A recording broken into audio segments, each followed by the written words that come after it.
So John, do you have a material you want to present? Yes. Jim, can you put up our slides? So, and this was advertised as presentation related to the IMAG meeting, but also to just a little bit of insight into what we're trying to do with the dissemination and outreach subgroup. So to speed it up a little bit, dissemination and outreach are a two-way kind of street. And so the first question we had is, what are we trying to disseminate? And then it's like, well, who are we trying to disseminate to? And then, well, what are the mechanisms that we currently have for dissemination? So what you're seeing is a very representative concept of the cube model that we use to try to think about the landscape in which we're trying to do dissemination and outreach. So I have a request for you, action item in this meeting. You see the list of audiences. That's a really small list.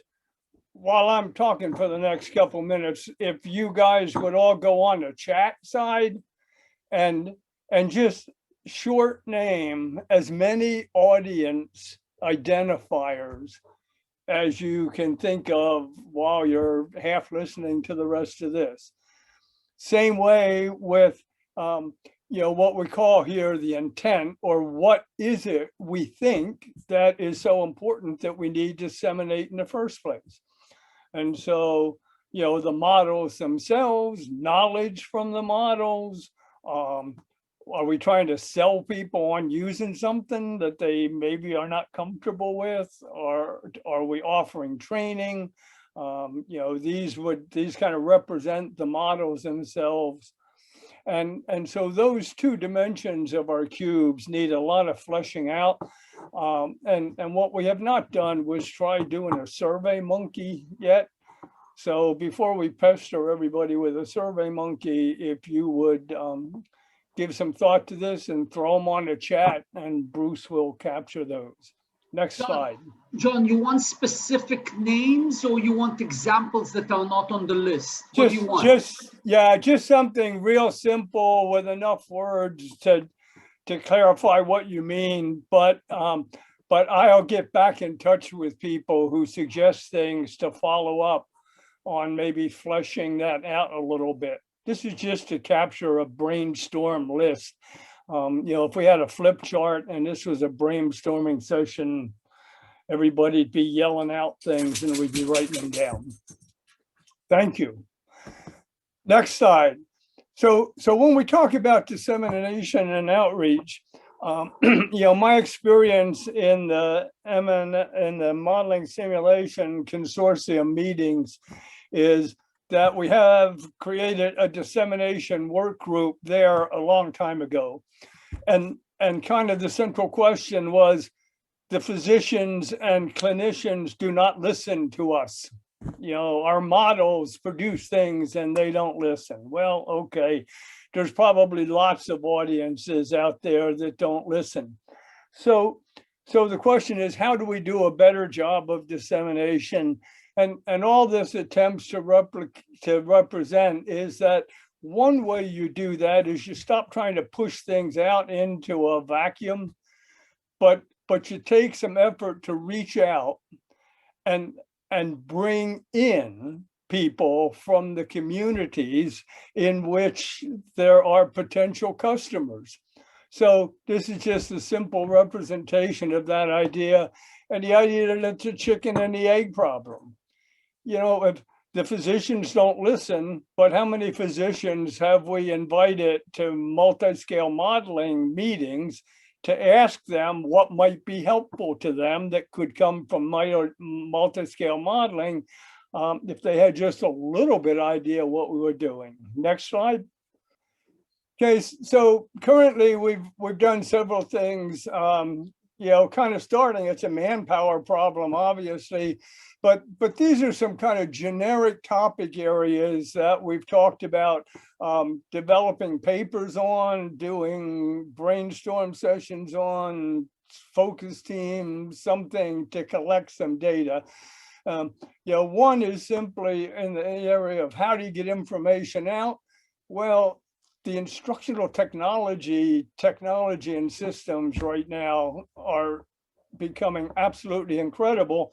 And guess what? They all depend on models. Well, why can't the model be one of your models that's producing an instructional program that's interactive, dynamic, animated, play with the variables, see what happens. The other is we have people very interested in how do we deal with the health disparities, and how does the concept of dissemination and outreach apply to minimizing adverse effect of not accounting for disparities that we understand are out there. Then within the dissemination outreach group, although there is a reproducibility and credibility subgroup, the key to dissemination is reproducibility and credibility. If the models are not seen to be creditable by the user, and the user doesn't know how to decide if a model's output is safe to use, then come on, you gotta start talking about how you improve that. That kind of goes along with the notion of just in general building trust in computational bioscience. This is a new world. You guys have been doing this for 15 years, but you do it among yourselves. And we meet at Bethesda for 2 days once a year, and we tell each other what we're doing. Well, that ain't exactly broad dissemination. So how do we start getting the message out to build trust so that people want to know about what we're doing? And then modeling the next pandemic begins now. This kind of goes along with the stuff that Fred was talking about. And the names here are people taking leads. And then the last area is communications between scientists and the media. If one of you had been approached by the New York Times to ask you to explain some model that they were going to do a report on in 8 hours tomorrow morning, going to be a headline banner, how do you do that in a way that something you said that you didn't really mean to say, taken out of context, is the 8-word headline on the newspaper that scientists said? Oh, yeah. How do we? So these are things that we're really interested in. And then what's just shown up that's really beginning to suck up time is this idea that we've been asked to host a replacement for the annual Bethesda live meeting, doing something virtual. So next slide. These are other kind of areas that we're working with. We want to try to develop some kind of personal relationship between computational models and the physicians. So one of our little side projects is I'm assembling, and we have an active member who's going to be coordinating a pool of retired practicing physicians that we recruit by convincing them that they don't want to totally give up learning, and that maybe if they would kind of join us and learn a little bit about what we're doing, we might actually pair a cardiac specialist who's retired with somebody building cardiac models and make friends out of them, mentoring friends, where the modeler where the physician can say, what you're doing is really great, and if you could this, we could take that to the heart surgery conference and get a standing ovation. And it's not that you couldn't do it, we don't know. It's that you don't know that that's what they need. And similarly, to help you develop presentations to present outside of the modeling world, when you do want to take your models into the medical societies and associations. We also have, we recognized very early and talked about it here that we needed a list of who are the other organizations and stakeholders other than our working group that we at least freaking all know about. And we failed. We did not do a formal monkey survey on this either. But now that you've all put in your ideas for who the audiences are, if you want to type in a few names of associations in the chat list, that would be, crowdsourcing some data to answer this question. We're also looking at the questions of how does the credibility question tie with what's really going on in industry and regulatory bodies. Bottom line, the FDA is now accepting some data from models and weighting the data to help reduce the time and cost of medical device clinical trials. The European Commission and the collection of European national health agencies know they need to do the same thing. Maybe multi-scale modeling concept has already halfway succeeded. You did it. Industry's using some of this stuff. The problem is industry has to convince the regulatory agencies that it's right. So that's just an area we're developing, and we're attracting some membership in the working group that represents those bodies. And then lastly, data management, data interoperability. I mean, yes, most of you heard the presentation that Catherine did. And that's because there are other areas other than biology that have been doing modeling and simulation for a long time. Believe it or not, they have. They're making money doing it. They're creating new stuff doing it. But some of them have solved the problem of how do they make their models talk to each other. So why don't we look at some of their solutions and see if they're adaptable? Next slide.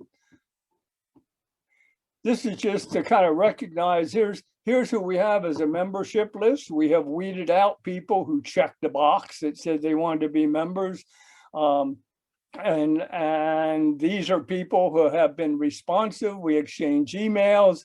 The V people marked as visitors right now are all MDs. I mean, these are high-end, Mayo Clinic retired superstars in their fields who said, yeah, maybe we would talk to some modeling kid and help them out. So I have to say Ruth is on maternity leave, and that has kept her from participating directly, but she communicates, and the blue people can participate regularly. Next slide.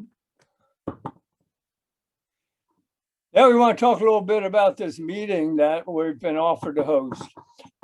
Grace Pang offered and presented the opportunity for our outreach working group to maybe be the nominal host for a virtual meeting to replace the one that we did not have in March in Bethesda.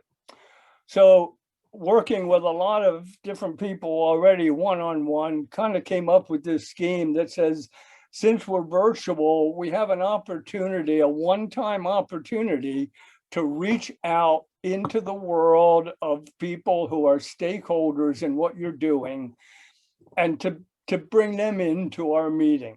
They're not going to travel to Bethesda for a 2-day meeting on the campus, but we might get them to come into a virtual conference setting. So essentially, we've proposed dividing the meeting into 4 separate kind of things. Okay, first of all, those of you who have been part of the IMAG and the consortium know that when we meet, the IMAG talks to us about their priorities. We talk to them about funding and things we want to do. The consortium has its own working groups. They have meeting time, the live meeting. They go to breakout rooms after we have scientific model presentations and stuff. So that still has to happen to some degree virtually. The big part is right over here where it's the modeling on the left side, the modeling scientific content. And so what we're saying is we're kind of, something that Reinhard said to me really made this get a lot easier. The whole scientific part of papers is something you guys have done all your lives, all your professional lives. You know how to do that stuff. So right now what I need, heads up, tap, tap, pay attention. I need a couple people that will identify themselves as the co-chairs of the Scientific Content Committee.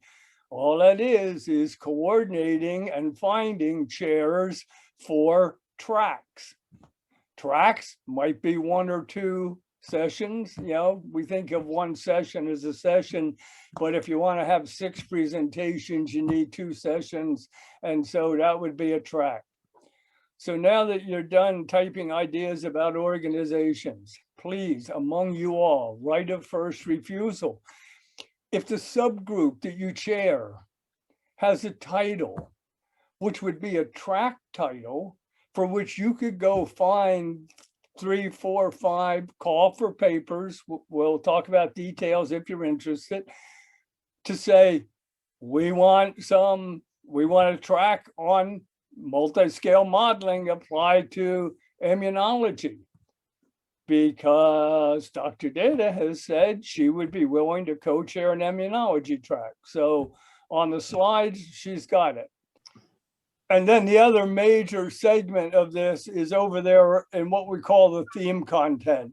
So unlike the typical conference where the keynote speaker talks about the theme and quotes it at the end of his speech, what we're saying is our theme, which is an outreach and inclusion theme, taking advantage of virtual, will be made up of sessions that include the topics that we talked about our working group being interested in. So, Dr. Ferguson and Hernandez are working on a communications track that would be the journalist, maybe as a panel kind of thing, but then maybe even as a workshop the following week, where we go through role playing of how do you talk to a journalist that's trying to get you to say something they can make a headline out of. The whole credibility thing, we have co-chairs for that particular, these are like 1 or 2 panel sessions. We have industry and regulator people who have agreed that if they were asked, they would come do it. We have the data interoperability standards. This is just a way to single panels, discussions, just to open this stuff up for us to look at. And then lastly, because Grace has agreed that we could go into a second week, any of these things could turn into a workshop. If you have a workshop that you do now and you want to post it, but have it on the IMAG agenda, this would be a way to say, we would like to do our workshop as part of the IMAG. And then, essentially you set up your own Zoom and it's scheduled for the following week. Okay, and then last slide. This is just kind of a representation of in a week how we can, whoops. This is like totally made up. 1.5-hour sessions, because we want to kind of use what we do here. The hour presentation, and then there's always time to talk afterwards. That's the improvement over going to the movies. And so, plenary session, a keynote address for the science theme, which is virus, keynote address for outreach and inclusion. And then we start science tracks and session tracks. Nothing magic except that you can see we put in a lot of things. Notice the overlap is the next session track, which we would try to have not conflict with the topic here. it starts when the breakout starts and the one before, because we can put a lot more presentations in the time. And the idea is this is the one time when the presenter will be present. The presentation may even be pre-recorded, but this is the time that if you come at the scheduled time, then you have two-way communication after the event. Otherwise, you can click on any box anytime and watch the content. There's nobody to talk to, but you can watch it. And so you can catch up. It all works. Okay, that's the overview.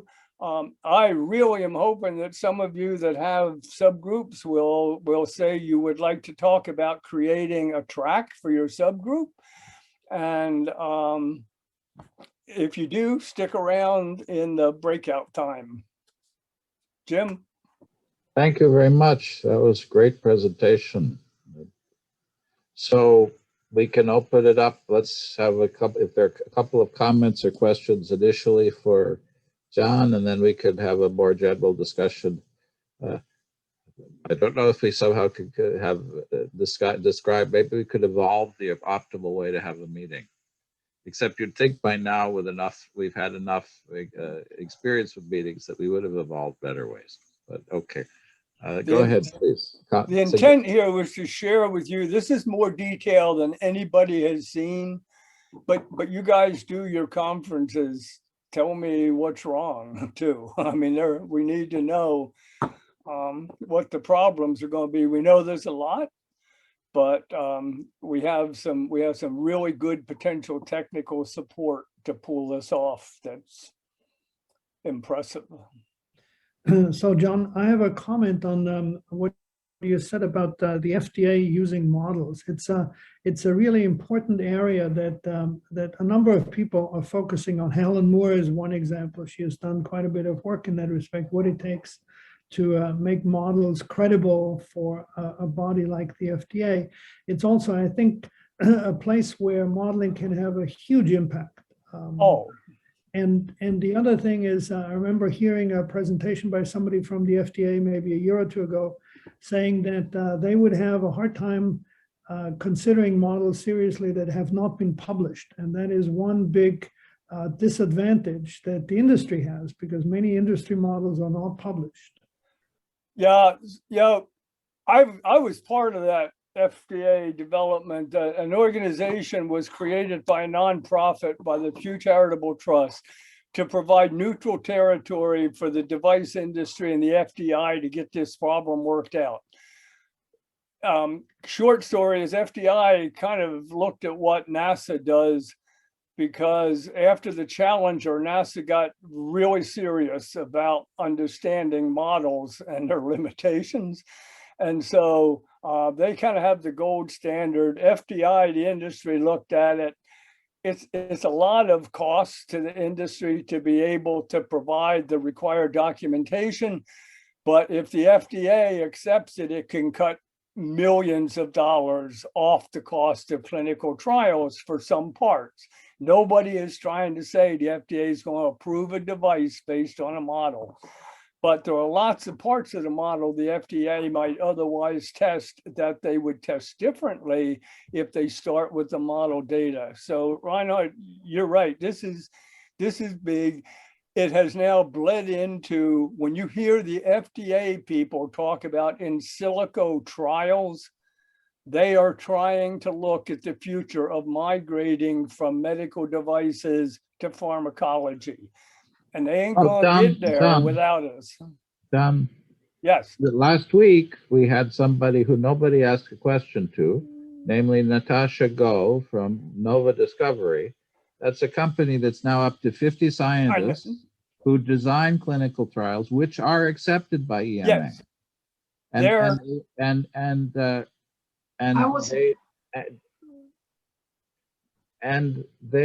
They really, I think that was a remarkably interesting talk. I'm sorry if I sounded grouchy. I shouldn't be grouchy. The Schiffer's talk was fantastic and people were excited by it. But I should have used breakout rooms to separate people so we could have two conversations. Yeah. But I think it would be great to have more talks like that. Yep. because that really did show, and that wasn't its classic PBPK model. It wasn't a molecular dynamics model. They were combining in-host modeling with population level modeling, generating virtual populations, and really trying to model the clinical trial all the way at all scales. And to me, that was quite exciting to see that they were able to do predictive modeling that was able to show the effects, for example, of the lockdown on the clinical trials. I found it a fascinating talk. I think the more people we could pull in that had that kind of experience and that kind of reach, I think it would be wonderful. Yeah, we have. I've talked to all these people. I mean, I have people from the European health agencies that have said, yeah, I'll sit on a panel and tell you what you the Europeans are working with. I got the guys from the FDA who said, yeah, we would love to do a panel on that for the modelers to help the modelers better understand what we're trying to do, so maybe they can do what they're doing in a more useful way. So the access to this, and I agree, I was fascinated by her thing, but it was like it was from another world or something. People didn't ask questions. So, okay, keep going. Lorenzo, yeah, Lorenzo. I have a question about, well, it's very general. We are talking for a while now about how can we show that the models are good, are valid, make sense, and they give us some prediction. The one thing I was thinking, essentially, is a mathematical model, if it's okay, well validated, nicely done, perhaps cannot predict particularly well what will happen, but it tells very often some good deal of what cannot happen at all. And could we find ways to actually highlight this bit? Because this is kind of dichotomic, no? This cannot happen, so stop thinking about it. The reality of doing, that's why we need to be talking about this kind of stuff, but in the applied context. It's like, what are the trade-offs? What are the paybacks? How do we do this stuff? And I mean, I've asked questions about what is the model? Do you have to have a computer to have a model? And I'm going to argue, no. And you know what? Maybe you shouldn't be allowed to touch a computer until after you have a model. And then the question is the model make sense to lots of people? And if it does, then you get the mathematicians. And then the question becomes, is it verifiable? Does the math represent the model? And the FDA doesn't care about the math. I didn't say that. I don't care about the math. I'll get a mathematicians to work on that problem, and reproducibility becomes, it's the code good. But I ought to be able to hand my model in a book, a half-inch thick, to 3 programmers who program the model in 3 different languages. And if we put the same input in the model, all 3 get the same answer. We don't do that. But if you look at what the FDA wants to know about the model, most of it would be in the book. They want to know what the variables are. They want to know what variables did you have on the whiteboard when you started that you crossed off. Because maybe one of those variables that you crossed off for what you were doing is the very variable that would make this important for what we're about to test. And so if I have a blood pressure model that doesn't have acceleration of the body in it, how many of you ever saw a blood pressure model that accounts for body speed acceleration? It's great for the doctor's office. I can take any patient's data and predict their blood pressure when they sit in the doctor's chair. But if I put them on the front end of a spaceship and launch them, that blood pressure model is pretty freaking not creditable. So we need to start thinking that way. And anyway, I'm sorry, are any of you interested in taking on finding 3 or 4, 5 other papers? You can use a call for papers. Part of the idea is is when we do our conferences, it's all us talking to each other. But here's a chance you can issue a real call for papers that says, I'm looking for papers that deal with immunology applicable to virus protection, whatever. And maybe we get two people who don't know that multi-scale modeling exists. The other thing that we've talked about is targeting small colleges and universities. You know, you guys from the big schools are not the only one in the world doing computational modeling. But we got colleges all over the world that have scientists doing something that can't even afford to apply for a grant.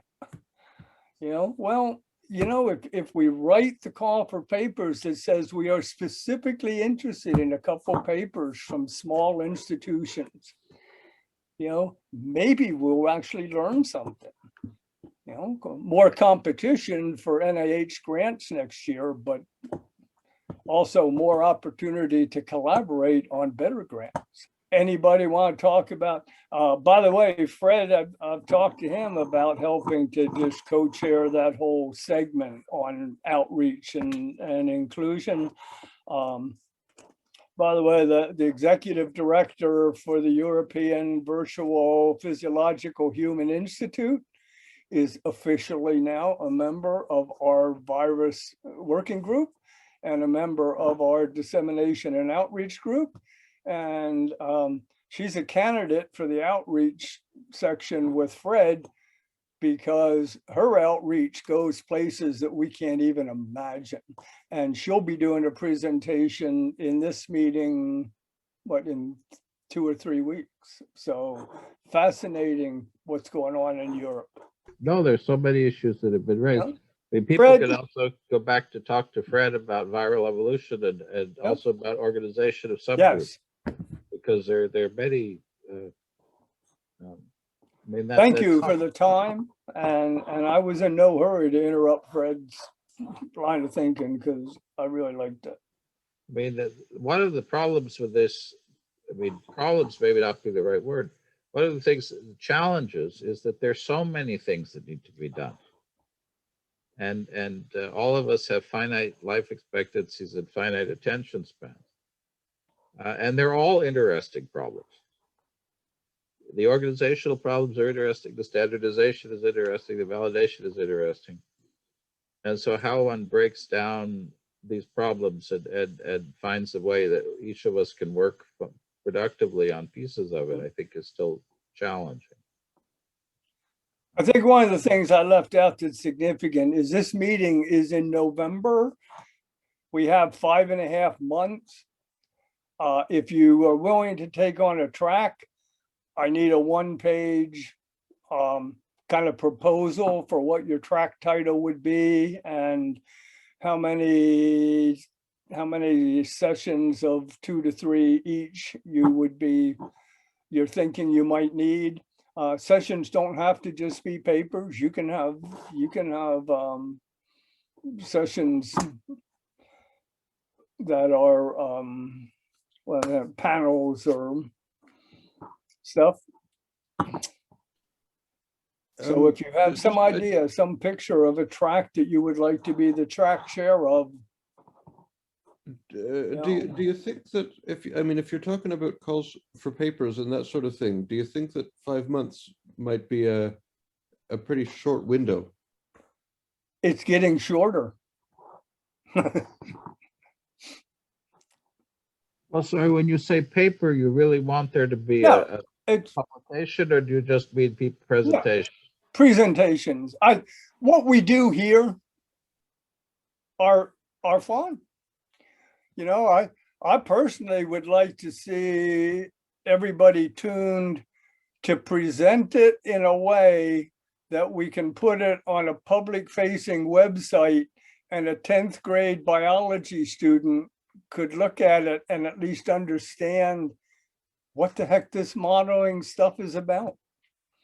You know, how much detail can you put into 15 minutes that your colleagues can dissect the paper and, you know, you get it out there and you're looking for people to discuss it with you afterwards and make connection and talk about collaboration around it. But otherwise, if we kept these things a lot simpler, this whole conference could be a dissemination tool. But any other questions for Fred? That's what since you're all still here, we're talking about student papers by track. I mean, if in your track and you call, you say you welcome 10-minute student papers, and the concept we're playing with is it would be a recorded 10 minutes. And when people start your session at 11 o'clock, you don't sit around saying, let's wait a few minutes to see who logs on. The host of the session introduces the student and the 10-minute student presentation goes. And a heck of a lot more people interested because it's integrated into the track subject in that student's work are going to see it than if you set up an hour and try to do 5 10-minute student papers. And it's called outreach, integration, inclusion. May I come back to something that you suggested before, which is slightly orthogonal to the conference, but it's a dissemination outreach group connecting to Reinhardt's desideratum of an inventory, which is you suggested using a prize model to get graduate students to contribute to an inventory of models. And the issue that comes up with that, I think it's a brilliant idea. The issue that comes up with that is that organizing the competition and administering it become critical. I talked to Grace a little bit about competitions and some prize kind of stuff. And I'm going to go to William's comment. 5.5 months only seems like a long way off.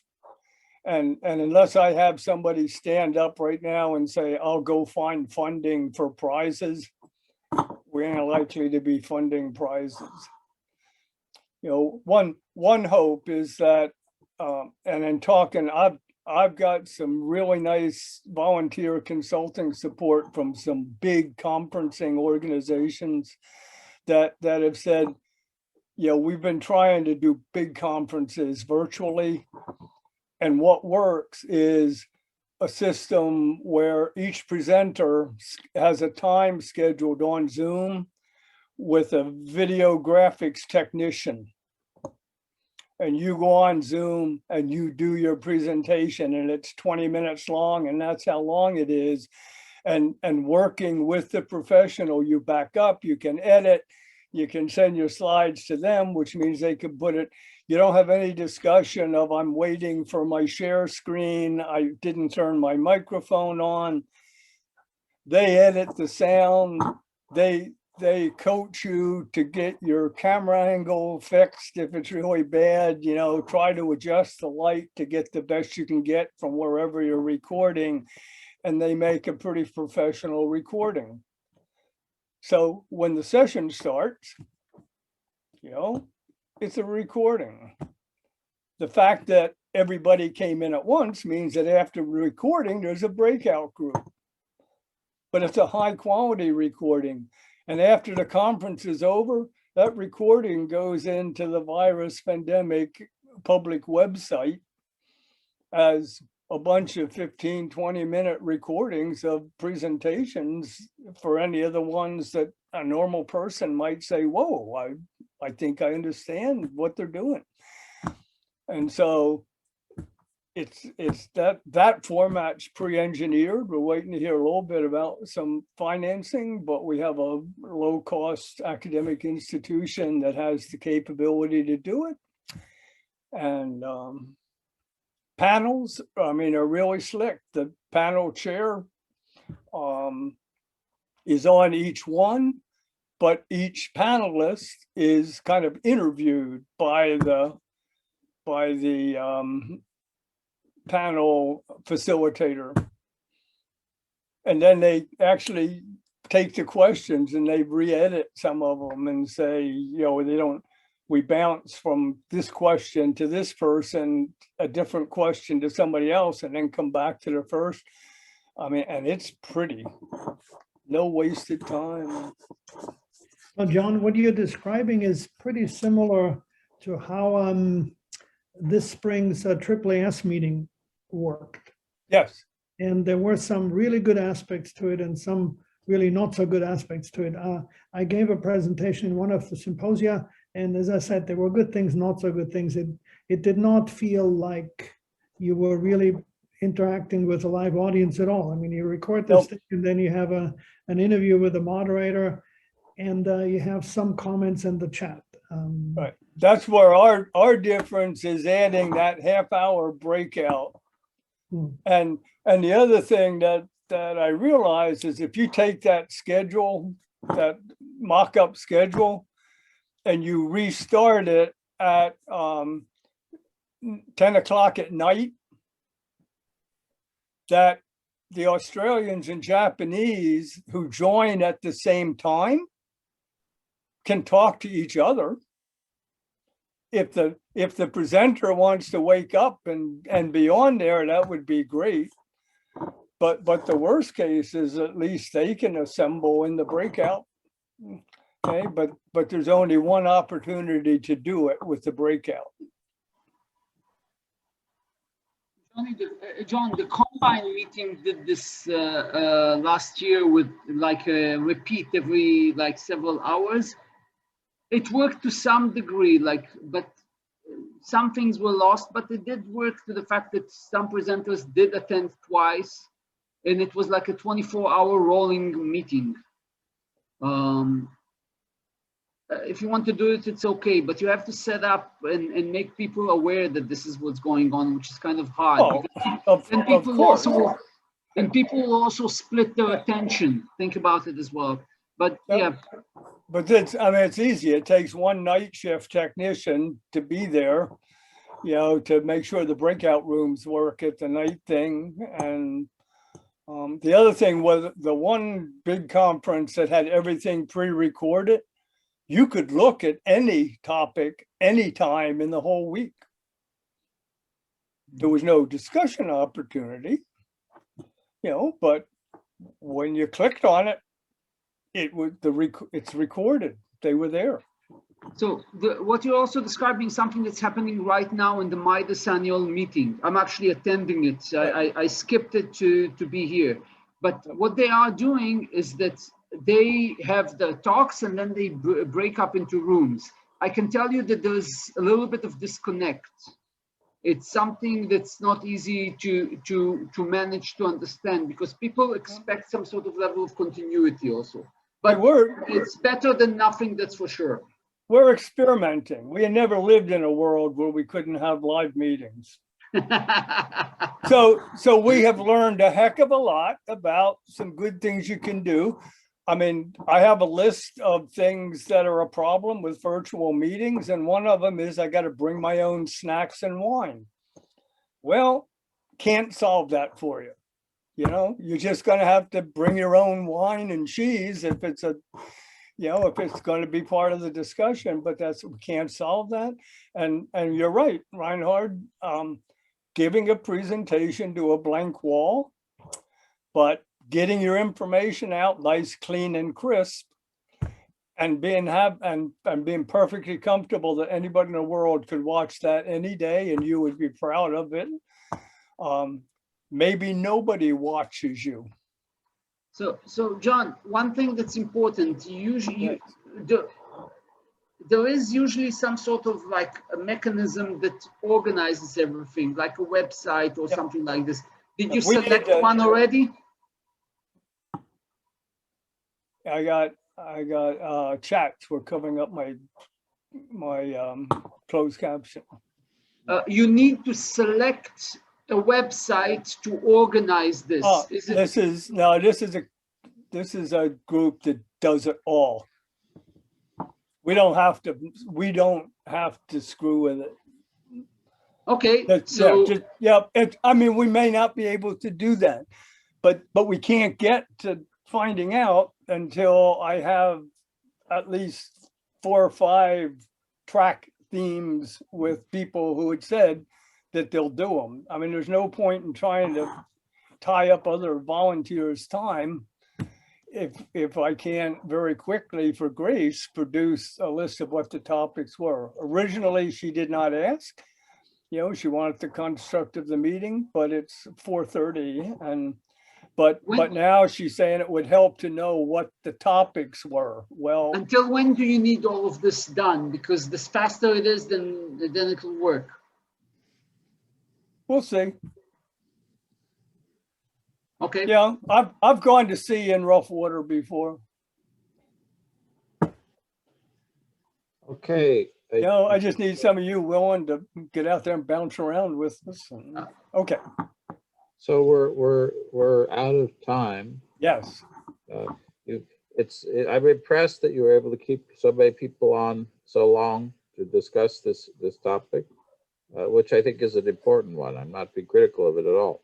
I think it shows that people are excited by this idea and want to see it happen.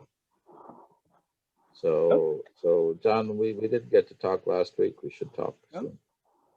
Is there last words before we break? I can leave the meeting open if people want to keep going, but I do have to go to another meeting. Okay. Thank you, John. Any of you send me a text message, an email or something, and we'll set up a talk and we can actually talk about stuff that, you know, if you want to put in a proposed track session or something.